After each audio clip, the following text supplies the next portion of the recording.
আছেন ভারতের trade union কেন্দ্রের সর্বভারতীয় কমিটির সাধারণ সম্পাদক কমরেড তপন সেন এবং আমাদের রাজ্যের অন্যতম নেতা কমরেড জিতেন চৌধুরী সহ অন্যান্য নেতৃত্ব, আপনারা নানা প্রতিকূলতা, চক্রান্ত, ষড়যন্ত্র মোকাবেলা করে, উপেক্ষা করে হাজারে হাজারে মানুষ এই সমাবেশে যারা সমবেত হয়েছেন, বয়োজ্যেষ্ঠ, সমবয়সী, অনুজ, নারী পুরুষ নির্বিশেষে আপনাদের সবাইকে আন্তরিকভাবে সংগ্রামী অভিনন্দন জানাচ্ছি। দীর্ঘক্ষণ যাবৎ আপনারা আমাদের নেতৃত্বের কথা শুনছিলেন। স্বাভাবিক কারণেই খুব বেশি সময় নিয়ে আমি কথা বলবো এটা মনে করার কোনো কারণ নেই। সংক্ষেপে প্রাসঙ্গিক দু চারটি বিষয়ের প্রতি আমি আমার তরফ থেকে আপনাদের দৃষ্টি আকর্ষণ করার চেষ্টা করব। আমাদের দেশের স্বাধীনতার পর কেন্দ্রে বর্তমানে যে সরকারটি আছে, আরএসএস নিয়ন্ত্রিত রাষ্ট্রীয় স্বয়ংসেবক সংঘ, তারা 100 বছর হয়ে গেছে। হিটলার এবং মুসোলিনি তাদের শিক্ষায় শিক্ষিত হয়ে ভারতবর্ষের বুকে ফ্যাসিবাদ কায়েম করার লক্ষ্য নিয়ে তাদের যাত্রা শুরু হয়েছিল। তাদের 64 থেকে 68টা সংগঠন আছে, তার মধ্যে অন্যতম প্রধান রাজনৈতিক সংগঠন হচ্ছে রাজনৈতিক দল বিজেপি, যে বিজেপিকে তারা সব দিক থেকে নিয়ন্ত্রণ করে। এই যে বিজেপি সরকার স্বাধীন ভারতবর্ষে একটা জনবিরোধী, প্রতিক্রিয়াশীল এবং পুঁজিপতি লুটেরাদের স্বার্থের যে রক্ষক, এরকম সরকার স্বাধীন ভারতবর্ষে এর আগে মানুষ প্রত্যক্ষ করেননি।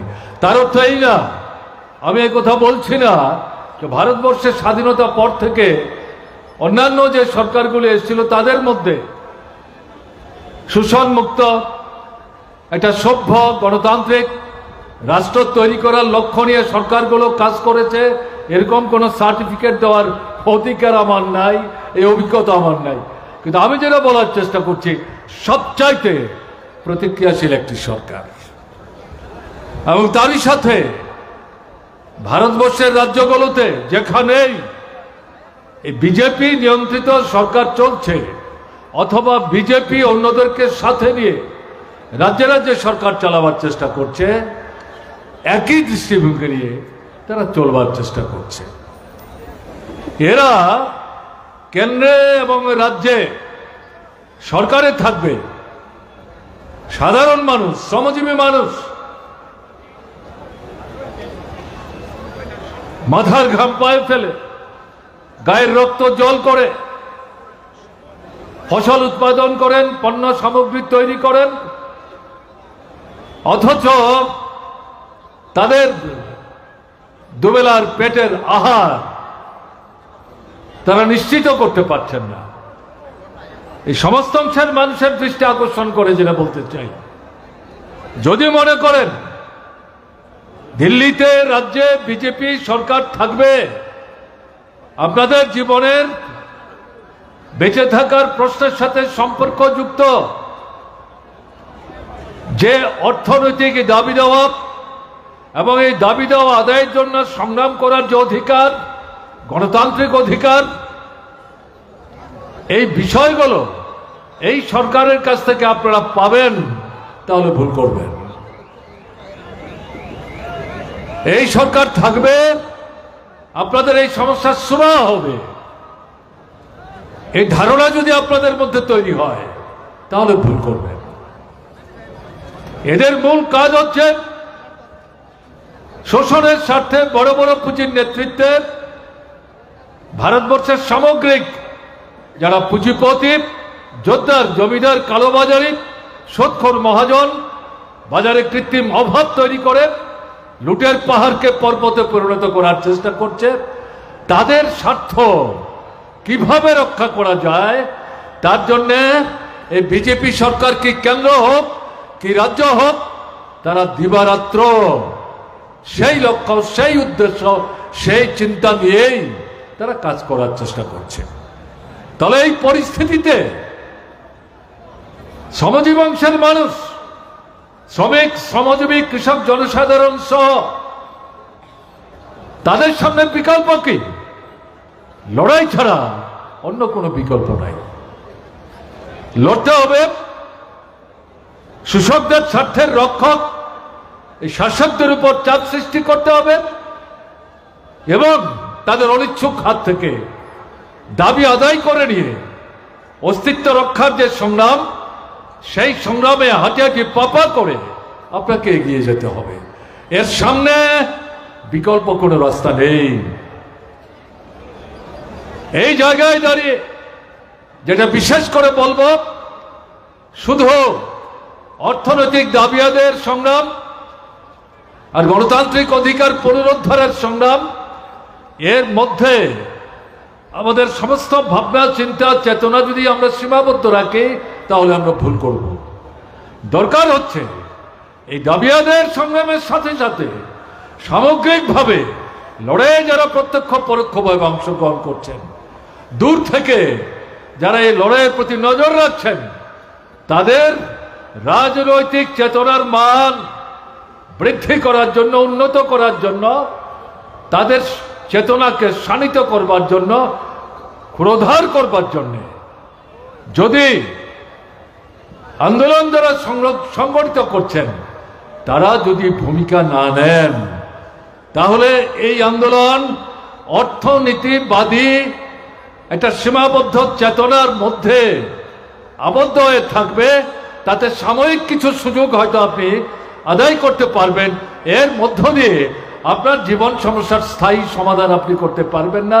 কাজে এই দাবি আদায়ের সংগ্রামের সঙ্গে সঙ্গে রাজনৈতিক চেতনার মান উন্নত করে এই যে জনবিরোধী সরকারটা আছে, কি কেন্দ্রে কি রাজ্যে, তাদেরকে ক্ষমতা থেকে হটাবার জন্যে যে উন্নত চেতনার প্রসার ঘটানো দরকার, লড়াইয়ের ময়দানে আরো নতুন মানুষকে টেনে এনে সুসংহত করা দরকার। সেই কাজটা না করলে কিন্তু লড়াইটা অসম্পূর্ণ থেকে যাবে। ভারতবর্ষে লড়াই চলছে, আপনারা শুনছিলেন, আপনারা জানেন, কিন্তু গোটা ভারতবর্ষে লড়াই সমপর্যায়ে চলছে, এটা মনে করার কিন্তু কোনো কারণ নেই। এটা এক একটা রাজ্যের এক এক রকমের অভিজ্ঞতা।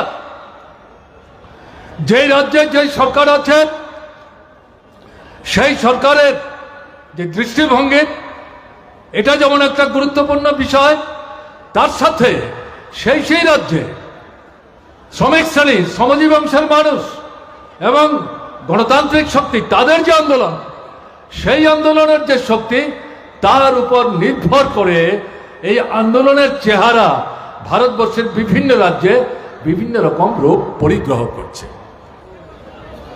আপনার আমার অভিজ্ঞতাকে পশ্চিমবাংলার বামফ্রন্ট সরকার, ত্রিপুরার বামফ্রন্ট সরকার এবং কেরালার বাম গণতান্ত্রিক ফ্রন্টের যে সরকার, এই তিনটা রাজ্যে কি দেখা গেছে এবং বর্তমান সময়ে কেরালায় কি অভিজ্ঞতা আমরা সঞ্চয় করছি। এই সরকার জনদরদী সরকার ছিল, শ্রমজীবী অংশের মানুষের সহযোগী ছিল, শোষকদের বিরুদ্ধে দাঁড়িয়ে সমস্ত শক্তি নিয়ে শোষিত মানুষের স্বার্থ রক্ষা করবার জন্য এই সরকার অহর্নিশ কাজ করার চেষ্টা করেছে। গণতান্ত্রিক অধিকার সংহার না, তাকে সুসংহত এবং সম্প্রসারিত করার ক্ষেত্রে কার্যকরী উদ্যোগ, ভূমিকা গ্রহণ করেছে। এবং আজকে ত্রিপুরায় বামফ্রন্ট সরকার নাই, পশ্চিমবাংলায় বামফ্রন্ট সরকার নাই, এদের কার্যকলাপ সম্পর্কে আপনারা নিজেরা অভিজ্ঞ প্রাজ্ঞ। আমার আগে যারা বলেছেন তাদের প্রায় সবাই এই বিষয়গুলো সব আপনাদের দৃষ্টি আকর্ষণ করার চেষ্টা করেছে। আমি সেই বিষয়ে কথা বলে আপনাদের কারো নির্বোধের মতো ভারাক্রান্ত করতে যাব। কেরালায় বাম গণতান্ত্রিক ফ্রন্টের একটা সরকার আছে। এই সরকারটিকে যাতে পরবর্তী নির্বাচনে ফিরে আসতে না পারে এবং তারা গোটা ভারতবর্ষের সামনে যে বিকল্পের দিশা দেখাচ্ছে, এই পথ দেখাবার সুযোগ তারা যাতে নিতে না পারে, তার জন্য সেখানে সংকীর্ণ দৃষ্টিভঙ্গি নিয়ে বিজেপি, আরএসএস, বিশ্ব হিন্দু পরিষদ, তার সাথে কোন কোন রাজনৈতিক দল, তাদের সাথে কোথাও কোথাও আমরা ঐক্যবদ্ধভাবে লড়াই করার চেষ্টা করি, কিন্তু কমিউনিস্টদের সম্পর্কে তারাও ভীত সন্ত্রস্ত। কারণ শ্রেণী স্বার্থের প্রশ্ন, তারা সম্মিলিতভাবে সেখানে গভীর ঘৃণ্য ষড়যন্ত্রে নিজেরা লিপ্ত হচ্ছে। কিন্তু আমাদের বিশ্বাস আছে কেরালার সংগ্রামী জনগণের প্রতি। তারা কোন নির্বাচনে জিতছেন, কোন নির্বাচনে পরাস্ত হচ্ছেন, মাঠ ছাড়ছেন না, ঝান্ডা ছাড়ছেন না। সেই ঝান্ডা উঁচে তুলে ধরে মানুষকে সংঘবদ্ধ করে শোষকদের স্বার্থের রক্ষক যারা, তাদেরকে ক্ষমতাচ্যুত করে শোষিতের মানুষের স্বার্থে আবার যাতে সরকারে গিয়ে তারা মানুষদের পাশে দাঁড়াতে পারেন, সেই ভূমিকা নিয়ে তারা অগ্রসর হওয়ার চেষ্টা করেন। এবং সেই কেরালা রাস্তা ছেড়ে দেবে এটা আমরা মনে করি না। কাজে এই পরিস্থিতিতে দাঁড়িয়ে আপনাদের কাছে আমাদের যেটা আবেদন থাকবে, আজকে আমরা বর্তমান সময়ে রাজ্যের যে বিজেপি সরকার বা কেন্দ্রের যে বিজেপি সরকার, তাদেরকে ক্ষমতাচ্যুত করে জনদরদি একটা বিকল্প জনমুখী কর্মসূচি হাতে নিয়ে যাতে কাজ করতে পারে, এরকম একটা সরকার তৈরি করবার জন্য অভিপ্রায় নিয়ে আমরা অগ্রসর হওয়ার চেষ্টা করছি। কিন্তু আমরা যদি মনে করি এরকম একটা সরকার তৈরি করতে পারলেই আমাদের জীবনের সব সমস্যার সমাধান হয়ে যাবে, তাহলে কিন্তু আমরা ভুল করব। মূল সমাধানটা কি? পুঁজিবাদকে নির্মূল করতে হবে। তার যে সর্বোচ্চ পর্যায়ে সাম্রাজ্যবাদ, মার্কিন সাম্রাজ্যবাদের নেতৃত্বে গোটা পৃথিবীকে যারা প্রধানত করতে চাইছে, সে সাম্রাজ্যবাদের শক্তিকে যদি নির্মূল করা না যায়, পরাস্ত করা না যায়, বিচ্ছিন্ন করা না যায়, এবং তার মূল যে বিকল্প জনজীবনের যে মৌলিক সমস্যা, খাদ্য, বস্ত্র, বাসস্থান, শিক্ষা, স্বাস্থ্য, গণতান্ত্রিক অধিকার, মানুষের অধিকার, নারী পুরুষের সমান অধিকার, ধর্ম, বর্ণ, সম্প্রদায় নির্বিশেষে তার নিশ্চয়তা কে দেবে? সমাজতান্ত্রিক ব্যবস্থা। চীন দেখাচ্ছে, ভিয়েতনাম দেখাচ্ছে, কিউবা দেখাচ্ছে, কোরিয়া দেখাচ্ছে, লাতিন আমেরিকার দেশে দেশে দেখাচ্ছে সরাসরি ভাবে সমাজতন্ত্র পতন করে ফেলেছেন। এই দাবি না করেও সমাজতান্ত্রিক দৃষ্টিভঙ্গি নিয়ে পুঁজিবাদের বিরুদ্ধে, সাম্রাজ্যবাদের বিরুদ্ধে, শোষণের নয়া যে রাস্তা, নয়া উদারবাদী অর্থনৈতিক নীতি, তার বিরুদ্ধে বিকল্প অর্থনৈতিক কর্মসূচি উপস্থিত করে সাম্রাজ্যবাদী শক্তির যারা অনুচর, তাদেরকে পরাস্ত করে, ক্ষমতাচ্যুত করে দেখা যাচ্ছে লাতিন আমেরিকায় রাষ্ট্রে রাষ্ট্রে সেখানকার মানুষ জয় সংহত করে একটা বিকল্প পথের দিশা দেখিয়ে তারা এগিয়ে যাওয়ার চেষ্টা করছে।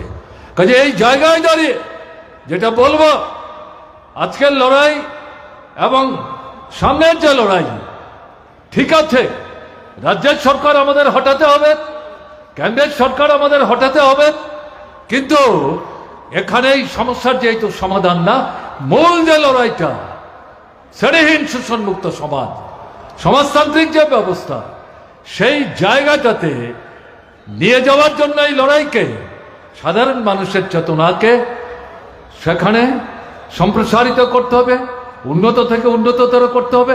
এই যে ভাবনা, এই যে চিন্তা, লড়াইয়ের ময়দানে দাঁড়িয়ে এটা যদি জনগণের মধ্যে আমরা নিয়ে যেতে না পারি, তাহলে এই আন্দোলন, এই সংগ্রাম যতই শ্রমিক শ্রেণী অংশগ্রহণ করুক, এটা অসম্পূর্ণ থাকবে, এটা সুবিধাবাদ হবে, এটা অর্থনীতিবাদী চিন্তা হবে, এর মধ্য দিয়ে জীবনের সমস্ত সমস্যার সমাধান কিন্তু হবে না।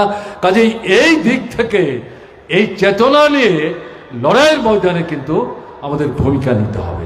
এই যে চেতনা, এই যে ভাবনা, প্রকৃত মৌলিক যে বিকল্প, এই ভাবনা নিয়ে যাওয়ার ক্ষেত্রে শ্রমিক শ্রেণীকে নেতৃত্বের ভূমিকা গ্রহণ করতে হবে। শ্রমিক শ্রেণী যদি এই ভূমিকা প্রতিপালনের দুর্বলতা দেখায়, তাহলে কে দায়িত্ব পালন করবে? আমাদের দৃঢ় বিশ্বাস এই ঐতিহাসিক দায়িত্ব পৃথিবীর দেশে দেশে, আমাদের দেশে এবং ত্রিপুরায় শ্রমিক শ্রেণীর কাঁধেই অর্পিত, এবং আমাদের দেশের শ্রমিক শ্রেণী এই বিষয় সম্পর্কে সজাগ থেকে এই ঐতিহাসিক দায়িত্ব প্রতিপালনের ক্ষেত্রে তারা কিন্তু ভূমিকা গ্রহণ করার চেষ্টা করছেন। আমাদের রাজ্যে যাদা ফেসিবাদী যে সন্ত্রাস চলছে, আক্রমণ চলছে, তাকে মোকাবেলা করে আমাদের রাজ্যের শ্রমিক শ্রেণী সেই দায়িত্ব প্রতিপালনে এগিয়ে যাওয়ার যে চেষ্টা করছেন। আজকের এই যে সমাবেশ আপনারা করলেন, এটার মধ্য দিয়ে তার একটা দৃষ্টান্ত কিন্তু আপনারা স্থাপন করে গেলেন। গাড়ি বন্ধ, রেলগাড়ি বন্ধ করে দেওয়ার চক্রান্ত, সংহতির নাম করে এই আগরতলা শহরকে কেন্দ্র করে সমস্ত মন্ত্রীদের সাথে নিয়ে বিজেপি মিছিলের নাম করে এই সমাবেশে যাতে মানুষ আসতে না পারে তার চেষ্টা তারা করেছে, কিন্তু পেরেছে? শ্রমিক শ্রেণীকে এভাবে আটকে রাখা যায়? লাল ঝান্ডা নিয়ে যারা লড়াই করেন, মানুষের জীবনে মৌলিক সমস্যার সমাধানের বিকল্প পথের দিশা দেখিয়ে যারা এগিয়ে যাওয়ার চেষ্টা করেন, তাদেরকে আটকে রাখা যায়? এটা জনগণ থেকে বিচ্ছিন্ন দুর্বল চেতনা সম্পন্ন যে শক্তি, তাদেরকে আপনি কি করে বুঝাবেন? আমি জানি না বিজেপির নেতৃত্ব, আরএসএস এই শিক্ষা তারা এখান থেকে নেবে কিনা। এর আগেও ঠিক তেমনি ভারতের কমিউনিস্ট পার্টি মার্ক্সবাদী ত্রিপুরা রাজ্যের সর্বশেষ যে রাজ্য সম্মেলন, সেই সম্মেলন উপলক্ষে আগরতলার বিবেকানন্দ ময়দান আমরা চেয়েছিলাম সমাবেশের ব্যবস্থা করার জন্য, দেয়নি। এরকম একটা জায়গায় দাঁড়িয়ে তাদের সমস্ত প্রতিকূলতা উপেক্ষা করে মার্ক্সবাদী কমিউনিস্ট পার্টি এই জায়গাতেই, যেখানে আজকে আপনারা মিটিং করছেন, এখানেই সেই সভা আমরা ডেকেছিলাম। এবং আজকের মতো সেদিনও এই সভায় মানুষ যাতে আসতে না পারে নানা রকম প্রতিকূলতার চেষ্টা করেছে, কিন্তু সমস্ত কিছু উপেক্ষা করে হাজার হাজার মানুষ এই আগরতলা শহরকে চারিদিক থেকে ভরিয়ে দিয়েছিল, যেমনটা আজকে আপনারা করবার চেষ্টা করেছেন। এটা আপনারা কি প্রমাণ করলেন? আপনারা প্রমাণ করলেন শাসক বিজেপি, আরএসএস তারা দুর্বল, তাদের আত্মবিশ্বাসের অভাব, শ্রমিক শ্রেণীকে তারা ভয় পায়, লাল ঝান্ডাকে তারা ভয় পায়। তাকে প্রতিহত করবার জন্যে, তাদের জমায়েতকে বিপদগামী করবার জন্যে তাদের ভিন্ন চক্রান্ত, এর কোনো খামতি থাকবে না। এটা শক্তি না, এটা দুর্বলতার লক্ষণ। কিন্তু এটাকে আত্মসন্তুষ্টিতে ভুগলে চলবে না। তারা যেমন একভাবে শিক্ষা নেবে, আপনাদেরকে বিকল্প দৃষ্টিভঙ্গি নিয়ে শিক্ষা নিতে হবে। সেটা কি? যত প্রতিকূলতা আসুক, আপনি সঠিক পথে আছেন। লাল ঝান্ডা কাঁধে নিয়ে মানুষের স্বার্থের পরিপন্থী কোনো কাজ আপনারা করেননি, করেন না, করবেন না। স্বাভাবিক কারণেই যত প্রতিকূলতা আসুক, আপনার জয় নিশ্চিত, আপনি এগিয়ে যাবেন, নতুন মানুষের সমাবেশ আপনি করতে পারবেন। খালি যারা এই সংগঠনগুলোর মধ্যে সামনের সারির, মাঝারের সারির যারা নেতৃত্ব, তাদেরকে সবচাইতে গুরুত্বপূর্ণ সাহসী ভূমিকা নিতে হবে। আক্রান্ত হবেন, মাথা ফাটবে, রক্ত ঝরবে, শহীদের মৃত্যুবরণ করতে হবে, কিন্তু তাতে লুটিয়ে পড়লে চলবে না। রুখে দাঁড়াতে হবে, ঘুরে দাঁড়াতে হবে, উঠে দাঁড়াতে হবে, ঝান্ডা কাঁধে নিয়ে এগিয়ে যেতে হবে।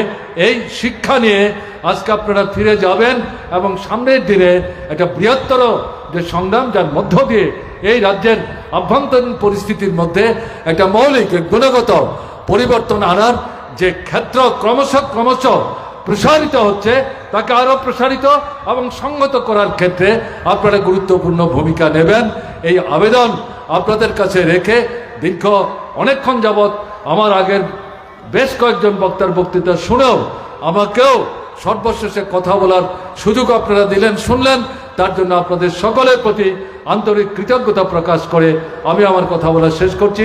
ভালো থাকবেন, আমার নমস্কার নেবেন।